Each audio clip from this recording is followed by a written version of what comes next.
तो आज मैं आपको एक पूरा सैंपल पेपर ही करवा देता हूँ। तो सोशल साइंस का सैंपल पेपर करवाने का फायदा ये होगा कि अब आपको किसी एक पर्टिकुलर चैप्टर से कोई चीज नहीं आएगी। मीन्स कि जैसे हिस्ट्री है तो हिस्ट्री चल रही है, या ज्योग्राफी है तो ज्योग्राफी चल रही है, ऐसा नहीं, मिक्स करके आएगा। जब मिक्स करके आएगा तो आपको पता चल पाएगा कि एग्जैक्टली अगर मिक्स करके आएगा तो आप कैसे अटेम्प्ट करेंगे। ठीक है, तो इससे ये आपको फायदा होगा अगर आप सैंपल पेपर करेंगे तो। ठीक है सर, तो एक सैंपल पेपर मैं आपके लिए लेके आया हूँ। आपको पता है, ये दिख रहा होगा आपके सामने, ये लिखा हुआ मैंने बड़े प्यार से, ये लिखा हुआ 10th क्लास का, ये आपको 2022 से 23 का है। अब हम इसको सॉल्व करना शुरू करेंगे। 80 मार्क्स का होगा, 3 घंटे का है। ये सब पंचायत आपको तो पता ही होगी। तो मैं डायरेक्ट क्वेश्चन पे आता हूँ और उसी क्वेश्चन को हम शुरू करेंगे। ठीक है सर, आई होप आपको ये दिख रहा होगा और बड़े मोहब्बत और बड़ी प्यार और बड़ी इबादत से आप मुझे देख रहे होंगे। दिख रहा है बाबूजी? शाबाश मेरे दोस्तों। एक बारी मैं थोड़ा और बड़ा करता हूँ ना तो मजा आएगा। ठीक है सर, थोड़ा सा बस इधर देखिए। पहला सवाल आप पढ़िए जरा। सिर्फ कहता है, in Rajasthan carry water from long distance by balancing on their heads. कहता है, आपको पता है ना, वो राजस्थान में वो ये कह रहा है कि जो राजस्थान की जो औरतें हैं वो अपने सर पे जो कोई एक वेसल लेके चलती हैं, क्योंकि आपको पता है राजस्थान में पानी की कमी है, पानी होता नहीं है। तो वो जो औरतें होती हैं थोड़ी गांव से दूर जाती हैं, फिर वहां से पानी लेके आती हैं। तो वो यही कह रहा है कि राजस्थान में जो औरतें जाती हैं बहुत दूर से पानी लेके आती हैं, जो सर पे रखती हैं उसे क्या बोलते हैं? What is the name of that pot? तो आपको यहाँ पे बोला है उसे ड्रम बोलते हैं। उसे ड्रम बोलते हैं क्या? उसे ड्रम बोलते हैं क्या? क्या बोलते हैं उसे? उसने कहा उसे हम ड्रम बोलते हैं क्या, या फिर वेसल बोलते हैं क्या, उसे बकेट बोलते हैं क्या, या उसे मटकास बोलते हैं? तो आपको पता वेसल मतलब बर्तन, बर्तन नहीं होता सर, बकेट नहीं, बाल्टी थोड़ी ना लेके जाएंगी, और ये ड्रम भी नहीं लेके जाते। क्या लेके जाती हैं? मटकास लेके जाती हैं। याद है ना आपको, पहले टाइम पे गोपियां मटके में पानी लेने जाती थी और कृष्ण जी थे उस पे, उनपे क्या बोलते, पत्थर मारते थे और वो फूट जाती थी तो पानी बह जाता था। लाइक दिस वही कुछ कहानी है। ठीक है, एक राजा और एक रानी है, बस आपको ये ध्यान में रखना है। तो जो औरतें सर पे लेके जाती, this is called matka. Sir ये याद रहेगा सर, यहाँ पे लिखा हुआ मटका, C will be the correct option. अगला सवाल ये रहा आपके लिए। अब जरा इस चीज को भी देखिए सर, इसे नहीं, इस चीज को देखिए जरा। क्वेश्चन नंबर 2 में है, कहता है name the global ecological crisis that is created. तो आपको ये बताना है, जरा क्वेश्चन नंबर 2 पढ़ लेंगे आप लोग। क्वेश्चन नंबर 2 में कहता है name the global ecological crisis. आपको पता ना इकोलॉजिकल क्राइसिस क्या होता है? हम लोग इकोलॉजी मतलब इन्वायरमेंट, नेचर को कितना ज्यादा नुकसान पहुंचाते, कोई आइडिया है? आप बहुत सारे लोग पन्नी लेके आते हैं, पन्नी फेंक देते हैं, वो पन्नी 40 साल तक डिकम्पोज ही नहीं हो रही है। कुरकुरा खा रहे, फेंक रहे, पन्नी डिकम्पोज नहीं रही। पानी पी रहे, पानी की बोतल फेंक रहे, पन्नी डिकम्पोज ही नहीं हो रही है। तो हम लोग नेचर को एक्सप्लॉइट कर रहे हैं ना बहुत तरीके से सर, मैं भी और आप भी। कसम खाइए कि हम दोनों अब थोड़ा कम करेंगे। ठीक है, इधर देखिए जरा। कहता है name the global ecological crisis, ठीक है, that is created by the indiscriminate exploitation. Exploitation मतलब शोषण करना, किसी का छीनना। Indiscriminate exploitation of resources. तो कहता है ऐसा कौन से इसमें से कारण है, इन चारों में से ऐसा कौन सा कारण है जो हमारे इकोलॉजी को एक्सप्लॉइट कर रहा है, इकोलॉजी का शोषण कर रहा है। What are the reasons? तो पहला कहता है ग्लोबल वार्मिंग। बाबूजी आपको पता ना टेम्परेचर बढ़ रहा है, ग्लोबल वार्मिंग तो पक्का होगा। अगला है इन्वायरमेंटल पॉल्यूशन। हाँ, इन्वायरमेंटल पॉल्यूशन से भी तो जो हमारी इकोलॉजी खराब हो रही है, ग्लोबल वार्मिंग से टेम्परेचर बढ़ रहा है, इकोलॉजी खराब हो रही है। ओजोन लेयर डिप्लेशन, आपको पता ना अर्थ के ऊपर एक ओजोन लेयर है जो हमें प्रोटेक्ट करती है अल्ट्रावायलेट रेस से। अगर अल्ट्रावायलेट रेस आ गई और आपके ऊपर पड़ जाती है तो उस इंसान को कौन सी बीमारी होती है बाबूजी? Skin cancer. बहुत खतरनाक है, बच के रहिए। तो ये तीनों तरीके से हमने, देखो ग्लोबल वार्मिंग किसने किया? We are the humans. Environmental pollution कौन कर रहा है? We are the humans. Ozone layer को किसने खतरनाक होल कर दिया था उसमें CFC गैस से? तो हम ही लोग हैं। तो हम लोग इन तीनों प्रकार से इकोलॉजी को नुकसान पहुंचा रहे हैं। तो इसका correct option will be all of these. क्या हो जाएगा? एक बार बोल दो, all of these will be the correct option. ठीक है सरकार, ग्लोबल वार्मिंग, इन्वायरमेंटल पॉल्यूशन है, ओजोन लेयर। एक बार देख के जाइए, आसानी से आप कर पाएंगे। लिटिल बिट आपको दिमाग वहां पे लगाने की आवश्यकता हो सकता है पड़े। ठीक है सरकार, आगे चलें क्या, चेंज करते हैं। नेक्स्ट है, इसमें से कुछ ज्यादा ही ये निकल रही है। देखिए जरा इस पिक्चर को देखिए, मैं थोड़ा बड़ा कर दूं आपके लिए। कहता है इस पिक्चर को देखिए, इस पिक्चर को देखने के बाद आपको बताना है study the point and answer the question of following. देखिए यहाँ पे एक आपको आई थिंक स्क्रीन में दिख रहा होगा, ये आदमी है, उसके पीछे इसने बैग टांगा हुआ है, यहाँ पे हाथ में डंडा लिया हुआ है और इसके बैग में से कुछ कुछ निकल रहा है। देखिए इसके बैग में से कुछ कुछ निकल रहा है। तो ये कहता है कि पहले इस पिक्चर को देखिए और उसके बाद आंसर दीजिए। ठीक है सरकार, पिक्चर हमने देख ली, आंसर हमें देना है। देख लिया आपने पिक्चर, चलिए जरा अब मैं थोड़ा सा इसके पॉइंट पढ़ता हूँ, ये पॉइंट्स में क्या कहा हुआ है उसने। तो पॉइंट में उसने ये कहा हुआ है, कहता है पिक्चर को देखने के बाद, अब जरा ये पॉइंट पढ़िए। कहता है विच of the following aspect best represent the given image. Given image के लिए कौन सा एस्पेक्ट सबसे बढ़िया तरीके से रिप्रेजेंट करता है। The first option is Napoleon here is represented as a postman. कहता है ये आदमी नेपोलियन है। नेपोलियन यहाँ पे किसकी तरह दिख रहा है बाबूजी, पोस्टमैन की तरह। अब जरा पोस्टमैन की इमेजिनेशन करो, पोस्टमैन कैसे आता है, उसके पास थैला होगा कि नहीं होगा, हाँ या ना, थैला होगा तभी तो उसमें चिट्ठी लाएगा, और चिट्ठी लाएगा और आपको देगा तो आपको पत्र मिलेगा, आप हो सकता है मुस्कुराएंगे या फिर किसी की याद में खो जाएंगे। तो कहता है क्या ये पोस्टमैन की तरह दिख रहा है, करेक्ट बात है सर, इसके पीछे थैला भी है और उसमें से चिट्ठियां भी उड़ रही हैं, तो ये आदमी पोस्टमैन की तरह होगा। तो इसका करेक्ट ऑप्शन यही है, Napoleon here represent as a postman. याद रख लीजिए, ये इमेज देख लीजिए, यहाँ पे नेपोलियन एक पोस्टमैन बना है जो चिट्ठी लेके जा रहा है। याद रहेगा सर। अगला सवाल पूछ लूं क्या, अगला सवाल पूछ लूं क्या, हाँ या ना, देख लो अगला सवाल ये रहा। रिमोट का यूज करना चाहिए ना सर, आप लोग तो देवता इंसान हैं। अगला देख, कहता है कि identify the factor which does not lead the breakdown of caste hierarchy. आपको पता है ना कि वो कहता है कि इनमें से ऐसा कौन सा कारण है ना, which does not leads to breakdown, ऐसा कौन सा चीज है जो कास्ट हायरार्की को तोड़ने नहीं दे रहा है। कास्ट हायरार्की का मतलब ये होता है, अक्सर बोलते हैं ना ये पंडित हैं तो ऊंची कास्ट के हैं, कोई शूद्र है तो बोलते हैं ये नीची कास्ट का है, कोई अलग अलग जो कास्ट चलती रहती है वो बोलते हैं ये अपर कास्ट है, ये लोअर कास्ट है। तो आप बताइए, आज भी इंडिया में ये लो कास्ट सिस्टम का चीज चलती रहती है कि कोई अपर कास्ट है कोई लोअर कास्ट है।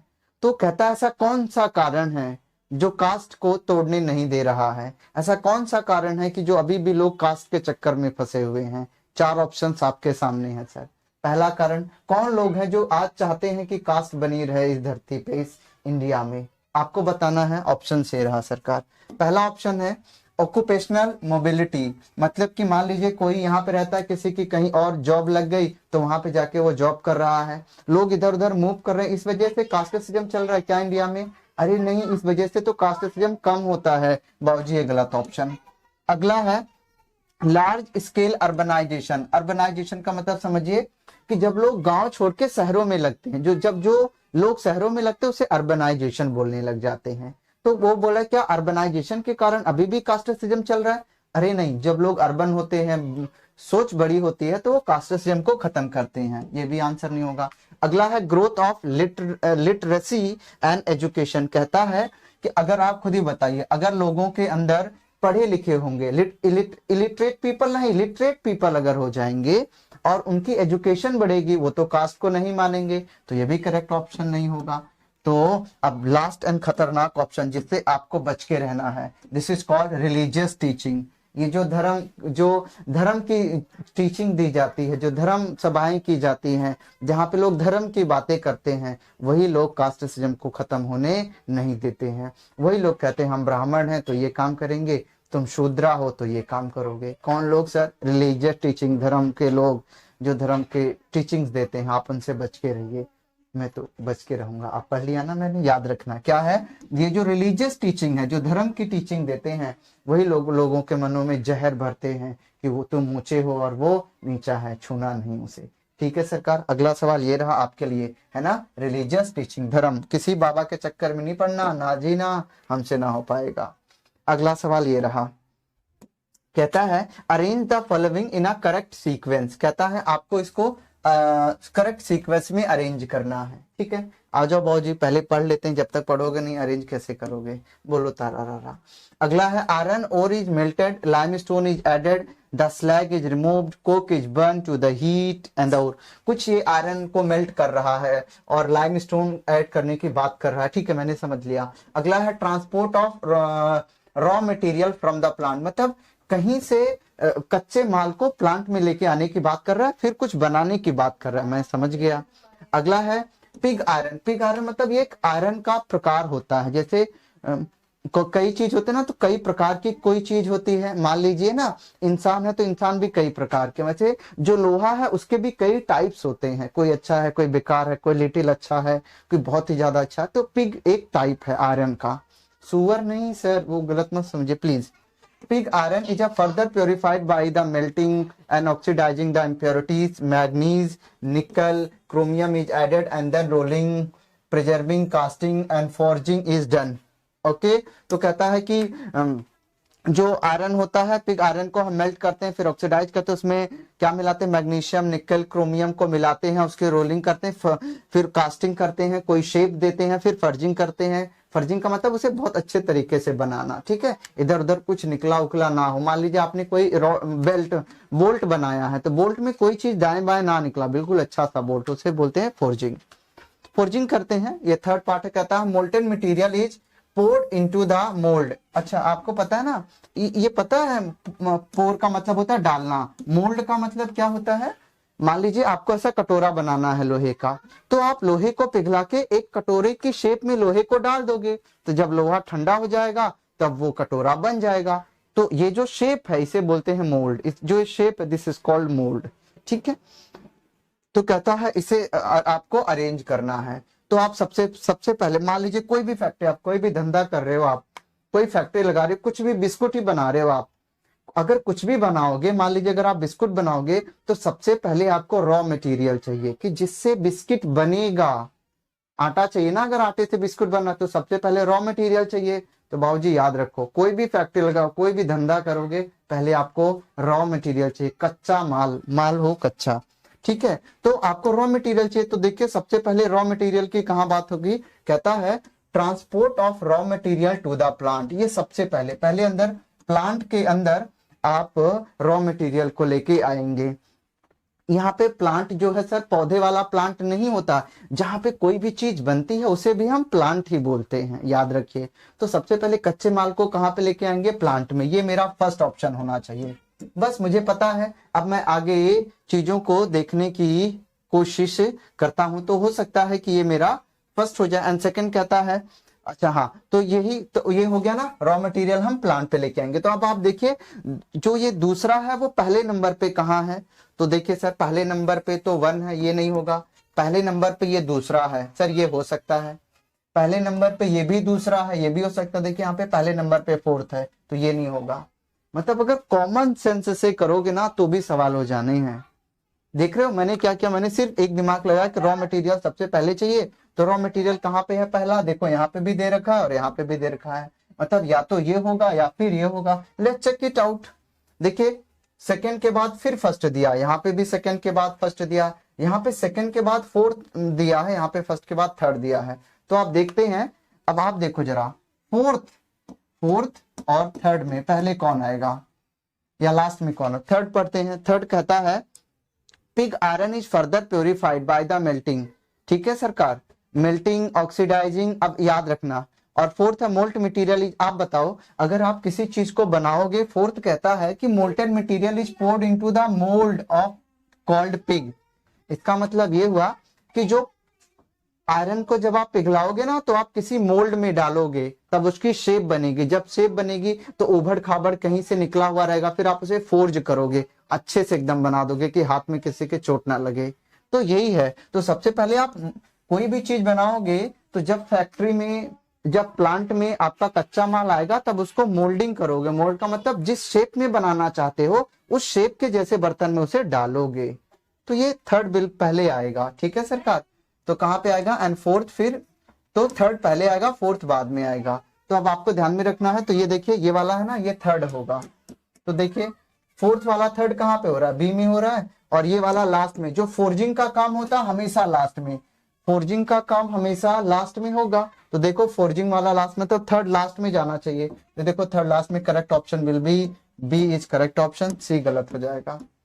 कैसे मैंने पकड़ा, पहले आप मोल्ड बनाओगे उसके बाद फोर्जिंग करोगे। फोर्जिंग का मतलब फिनिशिंग, फिनिशिंग देना, लास्ट में देते हैं फिनिशिंग, जब माल बन जाता है तब। याद रखिए। अगला सवाल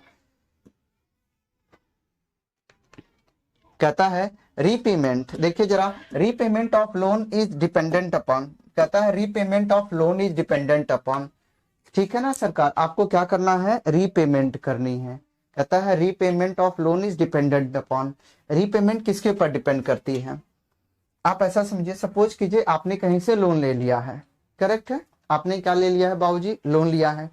तो जब आप लोन ले लोगे और फिर आपको लोन वापस भी चुकाना पड़ेगा, तो आप लोन वापस चुकाओगे कैसे, आप लोन वापस तभी चुका पाओगे जब आप कहीं और से कमाओगे। तो इसका मतलब है कि अगर मैं लोन को वापस देना चाहता हूं, लोन किस चीज, अगर मैं लोन को वापस देना चाहता हूं तो मेरा वापस देना किस चीज के ऊपर डिपेंडेंट है, मेरे कमाई के ऊपर। जब मैं कमाऊंगा तभी लोन को वापस दूंगा।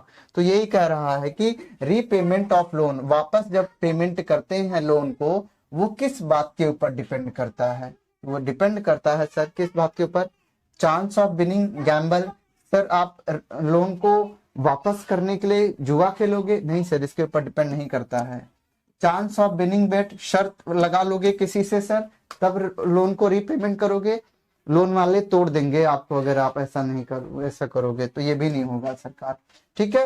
चांस ऑफ विनिंग लॉटरी, तो क्या आप लॉटरी खेलने जाओगे लोन को वापस करने के लिए, नहीं सर, वो तो आम आदमी भी नहीं जाएगा, देव बाबू भी नहीं जाएंगे, मुस्कुरा रहे सर नीचे बैठ के। अगला है, नेक्स्ट है सर इनकम। ऑब्वियस सी बात है, अगर मेरी इनकम रहेगी, इनकम के ही ऊपर डिपेंड करता है मेरा लोन का repayment, D will be the correct option. अगला सवाल ये रहा सर, इसकी पीडीएफ आपको मिलेगी, हाँ लिंक में मिलेगी, प्लीज आप इसे देखिए।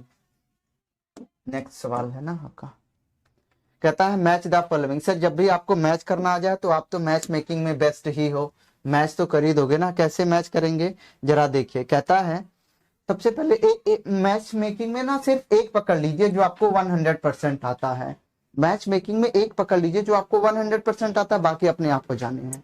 देखो जरा, वो कहता है मैच मेकिंग में क्या आ रहा है इसमें, कहता है exchange of good without use of, sir पहले के टाइम पे होता था ना कि हम गुड्स को एक्सचेंज करते थे, कि किसी को कुछ और चाहिए तो वो मुझे वो सामान देता था, उसे जो चाहिए मैं उसे वो सामान दे देता था। इस चीज को हम कहते हैं बार्टर सिस्टम। क्या कहते हैं सर, बार्टर सिस्टम इसे कहते हैं। तो बस आपको ध्यान में रखना है, इसका मतलब ये हुआ पहले का थर्ड जाना चाहिए, पहले का थर्ड, देखो यहाँ पे भी पहले का थर्ड, यहाँ पे भी थर्ड, और यहाँ पे भी पहले का थर्ड, लेकिन यहाँ पे पहले का पहला, ये गलत हुआ। इन्हीं चारों में से अपने को ऑप्शन चाहिए। अगला है the informal sector of credit. Credit का मतलब होता है लोन देना, क्रेडिट का मतलब होता है लोन देना। तो जो इनफॉर्मल सेक्टर होते हैं ना, जो लोग ब्याज पे पैसे देते हैं, जो लोग ब्याज पे पैसे देते हैं, उन्हें हम क्या बोलते हैं, मनी लेंडर बोलते हैं। मान लीजिए मेरे पास बहुत पैसा पड़ा है, मोटा पैसा है अगर मेरे पास, मुझे किसी को देना है तो मैं कहूंगा तू पैसे तो ले जा भाई, लेकिन 12% का इंटरेस्ट दे दियो, तो मैं मनी लेंडर हो जाऊंगा, ठीक है। तो अब देखो सेकंड का फोर्थ जाना चाहिए, तो सेकंड का फोर्थ ये रहा, सेकंड का सेकंड ये रहा, सर ये गलत हो गया। अब ये देखो, ये सेकंड का फर्स्ट है, ये भी गलत हुआ, A will be the correct option. मैंने सारा तो पढ़ा भी नहीं और ना ही सारा चेक किया, दिमाग है ना, वही दिमाग सर मैं आपको देना चाहता हूँ। एक बार आप समझिए मेरी बातों को, आप बहुत अच्छे तरीके से समझ पाएंगे मैं कहना क्या चाहता हूँ, ठीक है ना। तो अब अच्छा, ये ग्रामीण बैंक क्या होता है, ग्रामीण बैंक आप मैं बता देता हूँ जल्दी से। ग्रामीण बैंक क्या हो जाएगा, ग्रामीण बैंक का होगा सेकंड। कहाँ पे चलता है सर ग्रामीण बैंक, ग्रामीण बैंक चलता है बांग्लादेश में। ग्रामीण बैंक होता है कहाँ पे चलता है सरकार, बांग्लादेश में। और अर्थात modern form of money, modern form of money को हम करेंसी बोलते हैं, करेंसी बोलते हैं ना मॉडर्न फॉर्म ऑफ मनी को। तो ए ही मैंने करेक्ट बताया था, उसी से मैच कर दिया। अगला सवाल ये रहा आपके लिए, आप देखते रहिए जरा। अगला फिर मैच आ गया, फिर मैच कर देंगे बाबूजी, मैच कीजिए, आइए मेरे साथ मैच कीजिए। कहता है this fourth match, once again I am not going to read all the things, है ना, मैं सिर्फ ये देखूंगा चारों में से मुझे एक कौन सा सबसे बेहतर आएगा, वही मैच करूंगा, ऑप्शन में देखूंगा, टिक करके आगे बढ़ाऊंगा। फालतू का समय नहीं है मेरे पास, आपको भी यही करना है, जितना पूछा जा उतना करना है, सीधी बात, नो बकवास। क्लियर है ना? स्प्राइट पी के आए हो क्या देव बाबू? अगली बात है, देखना जरा, non conventional source of energy. Sir आपको पता है ना non conventional source of energy क्या होता है, और एक होता है कन्वेंशनल सोर्स ऑफ एनर्जी। एक चीज जो खत्म हो जाती है, एक सोर्स जो खत्म ना हो, ठीक है सरकार, तो उसे कन्वेंशनल और नॉन कन्वेंशनल बोलते हैं। और अगला the most abundant available of fossil fuel, ठीक है। तो देखिए जरा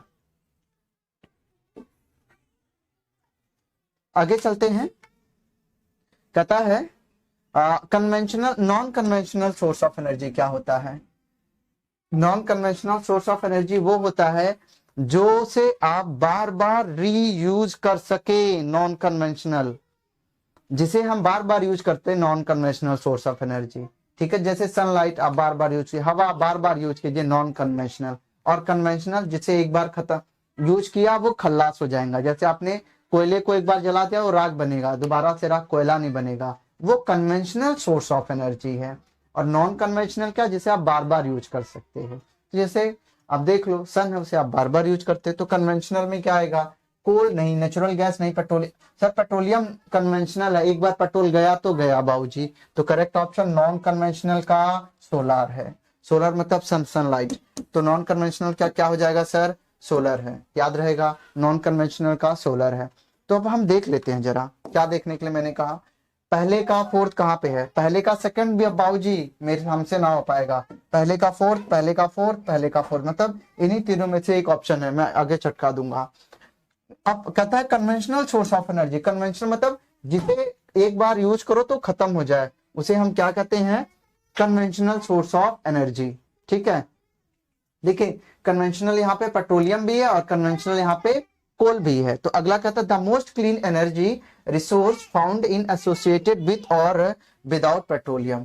ओके, अब देखिए the most abundant available fossil fuel, आप बताइए सबसे ज्यादा मोस्ट अबंडेंट फॉसिल फ्यूल क्या अवेलेबल है, सबसे ज्यादा, सबसे ज्यादा, सबसे ज्यादा क्या अवेलेबल है, मोस्ट अबंडेंट फॉसिल फ्यूल, बोलिए तो, नहीं पता, नो प्रॉब्लम। अगला है देखिए non conventional source of energy में हम क्या डालें, कोल डालें या पेट्रोलियम डालें, या फिर the most clean energy resource found in associated with और विदाउट पेट्रोलियम। देखिए कहता है विद और विदाउट पेट्रोलियम के कौन अवेलेबल है सरकार, नेचुरल गैस है, तो इसका मतलब डी का सेकंड होना चाहिए, डी का सेकंड होना चाहिए। तब देखो डी का सेकंड कौन सा है, डी का सेकंड है क्या, देखिए सर ये तो गलत है, यहाँ पे डी का सेकंड ये भी है और यहाँ पे डी का सेकंड ये भी है, पर यहाँ पे देखो डी का फर्स्ट है, तो ये गलत हो गया, या तो ये होगा या तो ये होगा, तो ये देख लेते हैं, डी का सेकंड हो गया। अब अगला है कन्वेंशनल सोर्स ऑफ एनर्जी है, और एक बचता है हमारा द मोस्ट अबंडेंट अवेलेबल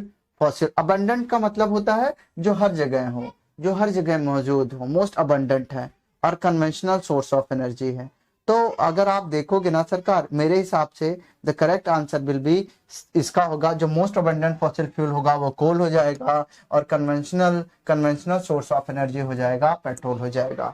बात समझ में आ रही, तो we will use the D will be the correct option, D will be the correct option, ठीक है सरकार, डी हमारा करेक्ट ऑप्शन हो जाएगा, आप इस बात का ध्यान में रख लीजिए, ठीक है। आपको एक ही मैच करना, बाकी अपने आप मैच हो जाने हैं।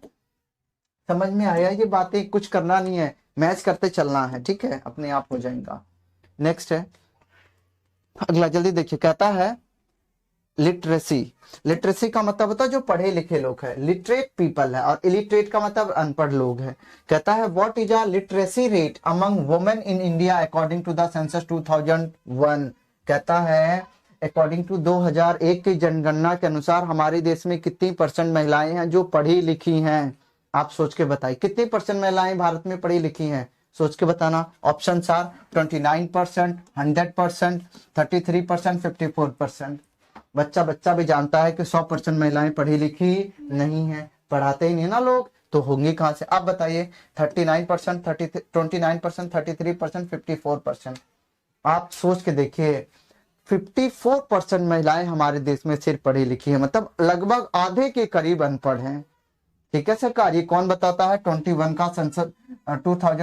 का सेंसस बता रहा है कि only 54% womens are educated in India.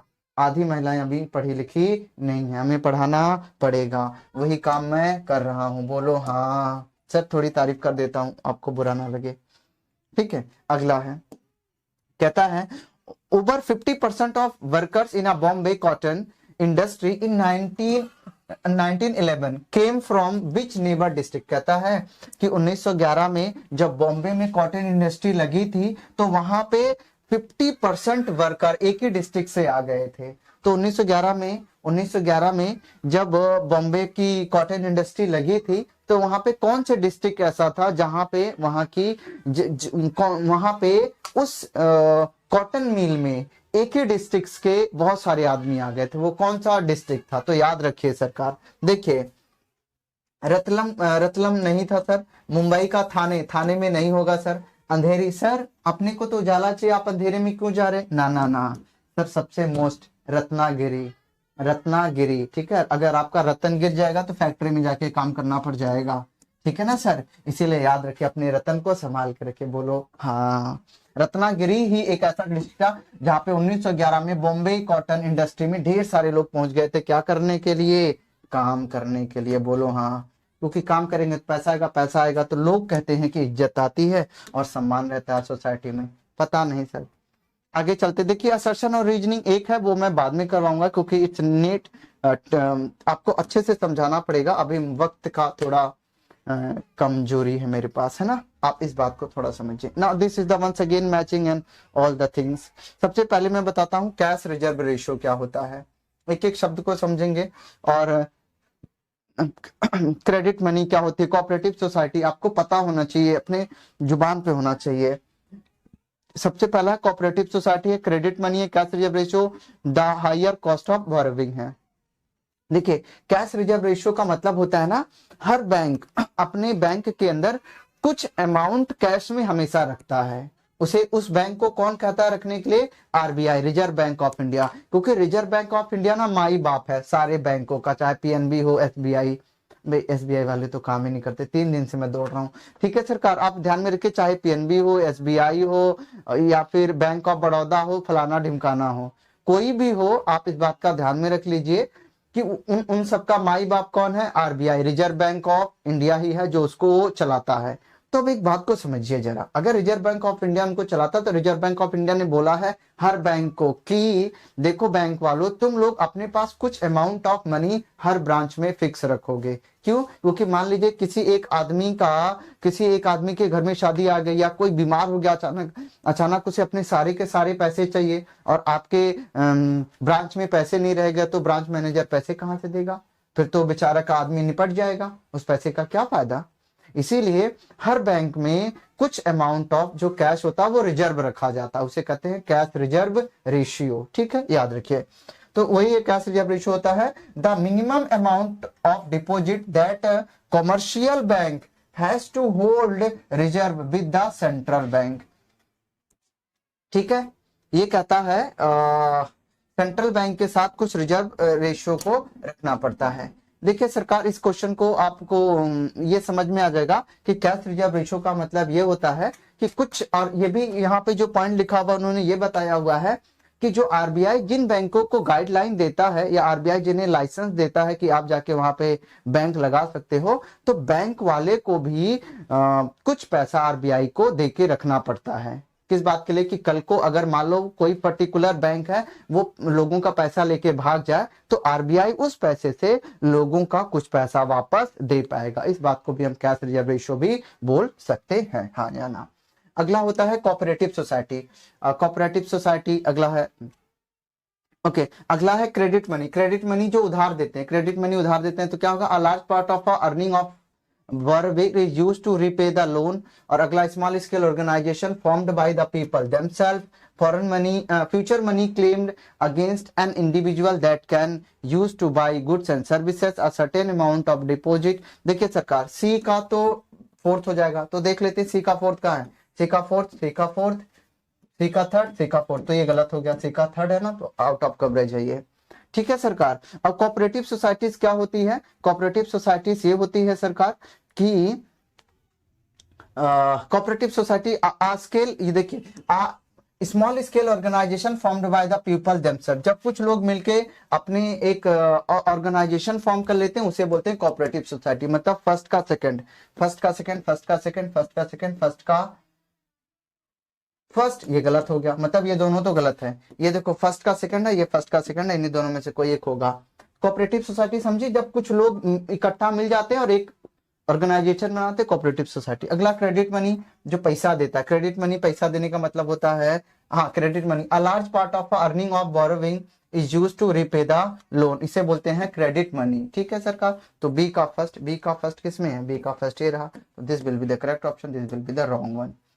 ठीक है, a large part of earning of a borrowing is use to repay the loan. ठीक है, क्रेडिट मनी वही होती है कि जब आप किसी से लोन ले लेते हैं तो आप अपनी अर्निंग का बहुत बड़ा अमाउंट उस लोन को पे करते हैं, उसे बोलते हैं क्रेडिट मनी। जो आपने पैसा लिया है ना उसे क्रेडिट मनी बोल देते हैं, तो आपको देना पड़ेगा, तो यही उसने बोला हुआ है। तो ये this will first will be the correct option. ठीक है सरकार, याद रखिए।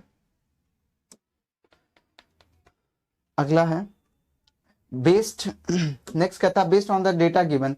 अब देखिए इसमें कुछ डेटा गिवन है, find out which state can be regarded as most develop of three. कहता है इन तीनों स्टेट में से बताइए कि सबसे बड़ा, सबसे डेवलप स्टेट कौन सा होगा इन तीनों स्टेट में से। देखिए ये गिवन है, पहला स्टेट का नाम है हरियाणा, केरला, बिहार। अगला है per capita income. Per capita income का मतलब ये होता है कि ऐसे स्टेट का नाम बताइए। पर कैपिटा इनकम का मतलब ये होता है कि किसी भी स्टेट का एक आदमी एक दिन में कितना पैसा कमाता है, this is called per capita income. ठीक है, per capita income for year. तो यहाँ पे देखते हैं उन्होंने 1 ईयर का दे रखा है, तो पर डे का नहीं है, तो ये 1 ईयर का इन्होंने दे रखा है। सो आप ध्यान में रखिए 1 ईयर का है बाबूजी। तो अब देखिए स्टेट में अगर हरियाणा में देखेंगे पर कैपिटा इनकम यहाँ पे है सरकार 2,36,140 है, 147 है। केरला में 1 ईयर का इतना पैसा है। बिहार में तो सबसे कम बाबूजी, बिहार में सिर्फ 40,000 में गुजारा चल रहा है। हरियाणा वाले तो 2 लाख छाप रहे हैं। तो वही कहता है कि इन तीनों स्टेट को देखो और इनका जो डेटा गिवन है पर कैपिटा इनकम का, उसके हिसाब से आपको ये बताना है कि कौन सा स्टेट सबसे ज्यादा डेवलप है। सिंपल सी बात है ना सर, जिस स्टेट के लोग सबसे ज्यादा पैसा कमाएंगे वही स्टेट सबसे ज्यादा डेवलप होगा। तो किसके, कौन से स्टेट के सबसे ज्यादा पैसा छाप रहे, हरियाणा वाले, तो हरियाणा सबसे ज्यादा डेवलप है। तो ये रहा हरियाणा, तो याद रखो हरियाणा सबसे ज्यादा डेवलप है इस डेटा के अकॉर्डिंग। ठीक है सर, अगला सवाल। ठीक है, अगला सवाल कहता है SHG, याद रखिए SHG की फुल फॉर्म पूछेगा, इसे कहते हैं सेल्फ हेल्प ग्रुप। SHG को क्या बोलते हैं सरकार, सेल्फ हेल्प ग्रुप।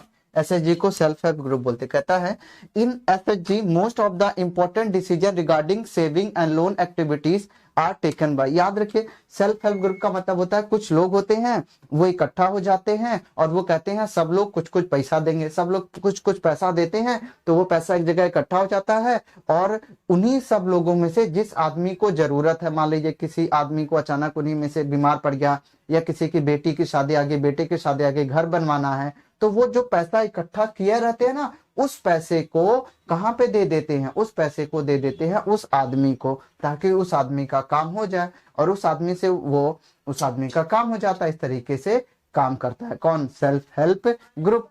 तो जब यही लोग, वही गांव के कुछ आदमी मिलके बनाते हैं और वही आदमी उसमें पैसा डालते हैं और जिसको जरूरत होती है उस पैसे को उसे दे देते हैं, this is self help group.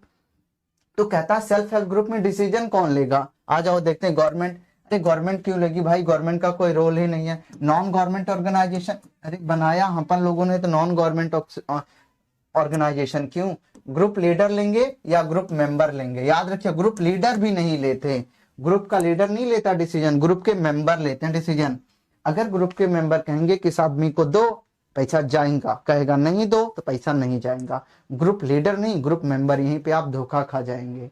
याद रखिए sir, group member will be the correct. SHG का मतलब सेल्फ हेल्प ग्रुप, बोलो हाँ। अगला सवाल कहता है find the odd one out. कहता है ऑड वन आउट आपको फाइंड आउट करना बहुत आसान है, एक बार मेरी तरफ देख लीजिए। फाइंड ऑड वन आउट मतलब जो तीनों से अलग हो। एक है फार्मर, फार्मर क्या करेगा, किसानी करेगा। टूरिस्ट गाइड, टूरिस्ट कोई घूमने वाला आएगा उसे भाषण देगा कि ये फलाना ये ढिमकाना कुछ भी बोल दो, उसे बेचारे को क्या पता है, ठीक है, ये टूरिस्ट गाइड। अगला है वॉशरमैन, आपको पता धोने कपड़े धोने, वो जो कपड़े धोने वाले आदमी तो वॉशरमैन होते हैं। और अगला होता है टेलर, टेलर आपको पता है, अरे सर याद आया टेलर के पास जाना, मुझे भी कपड़े सिलाने हैं, शादी हो सकती किसी के घर में अभी, ठीक है सर टेलर है, तो टेलर के पास आप कपड़े दे देंगे तो जाके खटखट खटखट करके सिल के दे देगा। आप बताओ इन तीनों में से अलग कौन। देखो फार्मर भी बेचारा काम करता है, वॉशरमैन भी बेचारा जाके काम करता है फिजिकल, टेलर भी फिजिकल काम करता है, भाषण कौन दे रहा है, टूरिस्ट गाइड क्या करता है सर, वहां पे जाके कुछ बताता है, नॉलेज शेयर करता है, तो यही टूरिस्ट गाइड ही अलग होगा, बाकी सब तो सेम है ना, they are doing physical work, हाँ या ना। तो the second option will be the correct, ये सेकंड वाला जो बंदा है वो ऑड है, बाकी ये तीनों सेम सेम है, इवन है। अगला सवाल ये रहा 16 है, वंस अगेन आ जाओ माहौल जचाते हैं। कहता है read the following data and select appropriate option from the following. कहता है प्रोडक्शन ऑफ मैग्नीज 2016 से 2017 में मैग्नीज पता है ना एलिमेंट है, प्रोडक्शन हुआ है आंध्र प्रदेश में 10%, मध्य प्रदेश में 27%, कर्नाटका में 11%, बिहार उड़ीसा में 25%, महाराष्ट्र में 25% है। तो ऑप्शन कहता है choose the odd one out in a context of share manganese production, ठीक है, आपको ऑड वन आउट शेयर करना, ऑड शेयर करना, बताओ। तो देखो उड़ीसा, महाराष्ट्र, मध्य प्रदेश और आंध्रा, तो देख लेते ना यार, उड़ीसा में कितना है, उड़ीसा में कितना बाबूजी 25, महाराष्ट्र में दोनों में 25, ये तो सेम है, ये और नहीं हो सकते। मध्य प्रदेश, एमपी में 27, ये भी सेम है। आंध्रा में 10 है, देखो आंध्रा में सबसे कम है, यही ऑड है, आंध्रा में सबसे कम है ना, ऑड है। देखो ये तीनों का नाम दिया है, देखो ये तीनों का नाम दिया है ना, 25, 25, 27 का नाम दिया, ये लगभग तीनों सेम है, 25, 25, 27 लगभग तीनों सेम है, बाकी यही आंध्र प्रदेश है जो सबसे कम है, यही ऑड है, यही ऑड है, याद रखेंगे क्योंकि इसकी प्रोडक्शन सबसे कम है, कहाँ पे, मैग्नीज में, किसकी, आंध्र प्रदेश में। अगला सवाल ये रहा, oh sir this is something is given here and they are asking you something to do, ठीक है, इसको देख लीजिए, यहाँ पे पढ़ लीजिए। Shyam is a small farmer, he took a loan meet to expenses of cultivating hoping that there would be the good harvest and would be repay the loan. The harvest however failed, he is unable to pay the loan. Next year again he took loan, but the crop is not good and loan repayment cannot be made. He has no option but to sell the part of his land to pay off the loan credit. Instead of helping Sam improve his condition, left him worse off. What kind of situation Sam is facing? याद रखें, हिंदी में बता दूं, एक आदमी है श्याम है, उसने पहले सोचा कि अपने लिए, अपने खेत के लिए बहुत अच्छे अच्छे बीज ले लेता हूँ, बहुत अच्छे अच्छे खाद ले लेता हूँ और अच्छे से सिंचाई कर दूंगा, तो मेरे ही जो खेत है, मेरे खेत में, मेरे फील्ड में बहुत अच्छी प्रोडक्शन हो जाएगी, बहुत अच्छी प्रोडक्शन होगी, तो उसे मैं बेच दूंगा तो ज्यादा पैसा आएगा, सब सेट हो जाएगा। तो उसने क्या किया, सबसे पहले अच्छे बीज खरीदने के लिए, पानी की सिंचाई देने के लिए और खेत को जोतने के लिए उसे क्या चाहिए, पैसा चाहिए। तो उसने क्या किया, वो एक मनी लेंडर, जो लोग होते हैं जो पैसा देते हैं ब्याज पे, उसके पास गया और उसने कहा भैया मुझे पैसा दे दो और मैं आपका, जैसे मेरी खेती अच्छे से हो जाएगी मैं आपको ये पैसा चुका दूंगा। वो गया पैसा लेके आया, जैसे ही पैसा लेके आया उसने अच्छे से गया, महंगे वाले सीड खरीद के लाया, अच्छे से सिंचाई भी कर दी, अच्छे से जुताई भी कर दी, लेकिन क्या हुआ, उसकी फसल प्राकृतिक कारणों की वजह से ठीक नहीं हुई।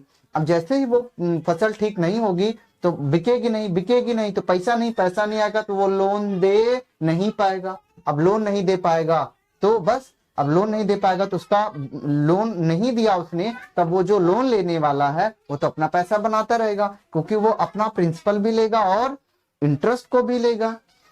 फिर उसने सोचा कि नहीं, क्या पता अगले साल फसल हो जाए।